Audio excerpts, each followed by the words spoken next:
Груженный КАМАЗ опрокинулся на бок на улице Центральная в Салмачах, едва не раздавив припаркованную «Ладу Гранта».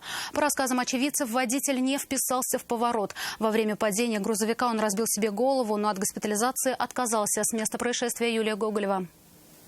Меня не было в автомобиле вообще. Владелец «Лады» говорит, ему повезло дважды. Первый, что его не было в машине в момент происшествия. Второй, что грузовик лишь немного зацепил легковушку.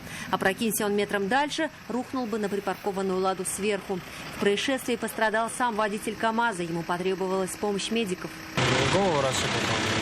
От госпитализации 52-летний мужчина отказался. Как опрокинул тяжелый грузовик, пока не понял сам. Очевидцы рассказывают, все дело в большой скорости. Водитель пытался вписаться в поворот, но центробежная сила не позволила. Большой груз завалился на бок и уже потом зацепил стоящую «Ладу». Вы себя нормально чувствуете? Содержимое самосвала рассыпалось по асфальту. Чтобы собрать его, на место приехали другой КАМАЗ и экскаватор. Вероятно, виновным в происшествии будет признан сам водитель грузовика. По предварительным выводам инспекторов, при повороте он не выбрал безопасную скорость.